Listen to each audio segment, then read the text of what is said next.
to 7. Tom Brady doesn't miss anything. Shannon, did Dungy have a point? Skip, why you roll your eyes at me, Skip? I'm rolling my eyes. Skip, I did not. Look, I think the people have the misconception. You egged him on. No, I didn't, Skip. You goaded him. No, I didn't, Skip. Yeah. I think sometimes people think that I do these Dateline or 60 Minutes and I got a gotcha. I just ask a question. Skip, I had Gilbert Arenas on there, and I asked Gilbert, I said, well, what made you sign with the Wizards? He told a story how Abe Polian said, I will give you whatever you want if you get me out of this Michael Jordan haze. Skip, did you know that? Did you know that's why he signed? I didn't know that. So he told the story. People upset at me said, I'm a hater. How am I a hater? Gilbert just told a story. I didn't ask him. Okay. You sure you didn't put Tony up to I didn't put Tony. Skip, you know, look, all I do is like, if you got anything you want to promote, you got anything you want to sell, let's get that out the way first so we can go ahead and get, the interview and talk and back and forth. And I just asked him, Skip, because I follow Coach Dungy, and I say, Coach, you caught a lot of criticism when you said that Tom Brady wasn't the toughest or the greatest quarterback that you've ever coached against. That's all I asked.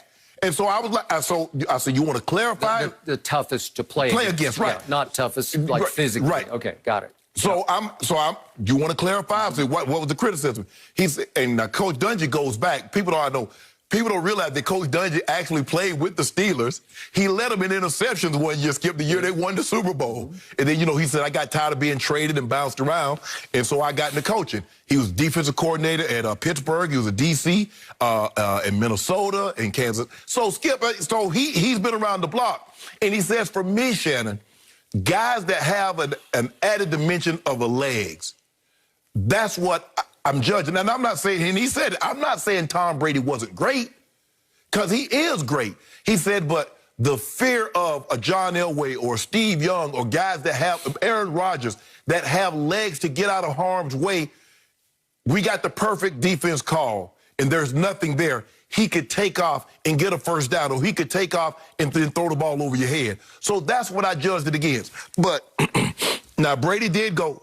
Now, what Jenny didn't mention, that he's talking about 214, Coach Dungy had been retired almost a decade by then. So that wasn't his team the 214 finalists. 2014. Right. Yeah. Tony wasn't the coach then. Okay. Chuck Pagano was. The last time he saw Tony beat him in the AFC Championship game. You remember that, right? 38-34 at Indianapolis. You remember that, right? Yep. Okay, so with that being said, now Brady did go 5-3 against Tony Dungy, 2-1 in the playoffs. And Brady had 14 touchdowns, 11 interceptions. That's not the greatest, but this is what Skip Bayless. Now, I've been trying to tell people, and you can know I'm not capping or lying in this situation. Skip Bayless has told me countless times Tom Brady would never respond to criticism like a LeBron James does.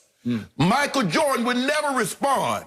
And lo and behold, what we found out is that Tom Brady is human, that he will respond to criticism.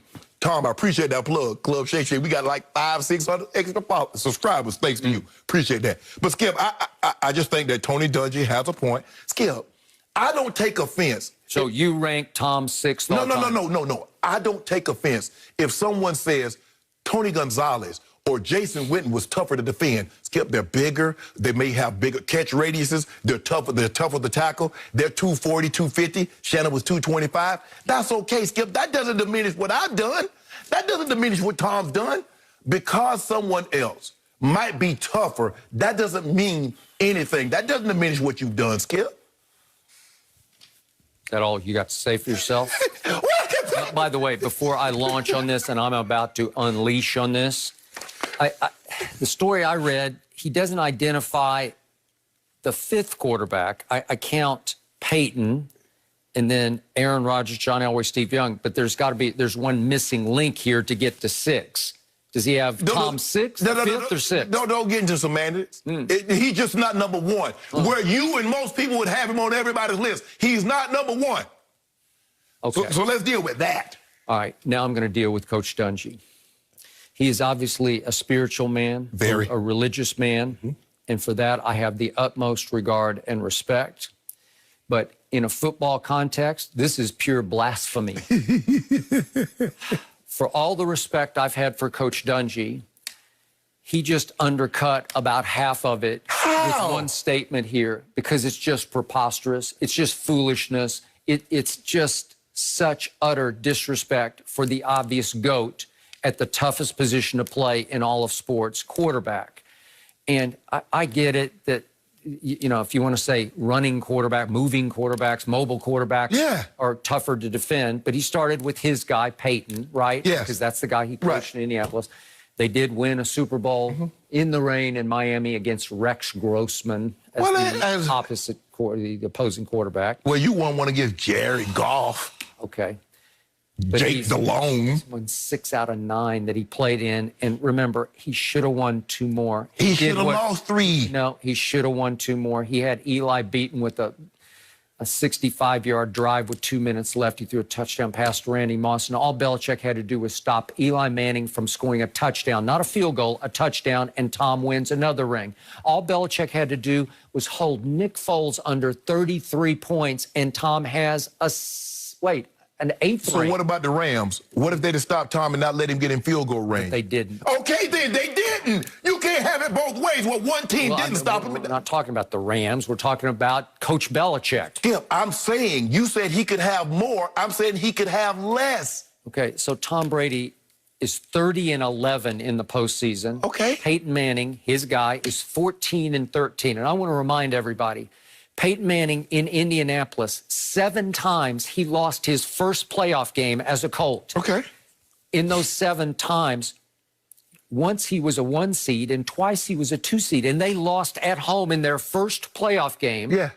When they were the toast of not only the town, but of the league. Right. And they blew it. So that was his reputation. So Tom Brady never lost his first playoff game? Okay, well, no, but he won 6 out of 9 Super Bowls. And what is Peyton? He's 2-2. Yeah. And what happened to Peyton?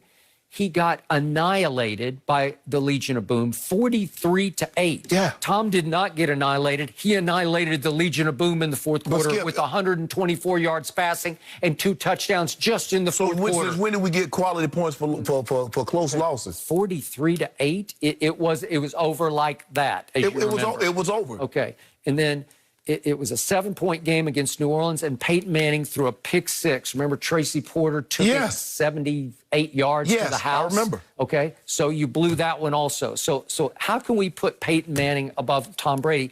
It's just it's foolishness. So you just looking at Super Bowls. You're not looking at anything else. But I get it because Peyton is his guy.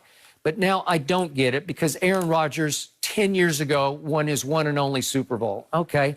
John Elway, you played with him and for him and love him, and I get it. And he's all-time. He's in my top 5. He was 2-3 in Super Bowls, and he got annihilated a couple times. I promise you, the reason why John Elway ranks so high on everybody's list is that the team that he took to the Super Bowl, nobody else could have got him there. Okay. Nobody. So how many Hall of Famers on those teams that John took to the Super Bowl, other than Elway, how many other players made the Hall of Fame? Okay, fair enough. I got it. But still, is he better than Tom overall? I don't think so. I mean, I get it if he's your guy and you want to fight for him. No, but here's the thing. Some people, and we almost did this topic. Randy Moss went on T.O.'s podcast and says he's 1, T.O.'s 2, Jerry's 3 or 4. Some people might say Randy Moss was tougher to defend than Jerry Rice. I would say that. Some people might say T.O. was tougher to defend than Jerry, or he was tougher than Randy. Okay, that's their opinion, but that doesn't mean, Skip, that you take anything from Jerry. So Coach Dungy put Steve Young ahead of Tom Brady. You just can't do it. You've lost all credibility with me. You've lost all. Steve Young had a long-term reputation. How many Super Bowls did he win? He won 1 in 1 try. Okay, he was 1-0. He was 1-0. Like he won Aaron 3. Rodgers. But he got 2 Super Bowl. He got 2 regular season MVPs and a Super Bowl MVP, and he threw 6 touchdowns in 1 game. What's the most touchdowns Tom threw in a game? I went through so many years of Dallas versus Steve Young. Yes. And they just didn't have a lot of respect for him. They thought that he would crack and he would crumble, that he would throw it to them as much as he threw it to his guys. If they just thought that, why'd they go get Dion? If they thought they had enough to beat him, why'd they go get time? Well, why did Jimmy Johnson call a radio show to put it in big headline that I guarantee a win over Steve Young's 49ers When you have the better, in the NFC Championship game is because of Steve Young. The same reason Dabo Swinney voted Ohio State 11th. So when he believed you got the superior team. Do you think Steve Young is better than Tom Brady? Obviously, that was Coach Dungy. Okay, what are you doing? You've left me behind. You've lost me completely. Skip, so now let's talk about mobility, shall we? Anybody who really knows the position of quarterback knows that Tom Brady has some of the best pocket feet in the history of this game. I'm not going to say he's at the top of pocket feet, but he is an absolute ballet dancer in the pocket, and it is difficult to master the footwork, the subtle movement required to buy a little bit of time to open a lane to find your third options. It's hard, and his feet are beautiful to watch if you know what you're looking for. Is he going to take off and run it? Obviously, he's not. He ran the ugliest looking 40-yard dash in the history of the combine. I give you that. He also has ballet dancer feet in the pocket. Skip, I would like to think Coach Dungy played the quarterback position at Minnesota.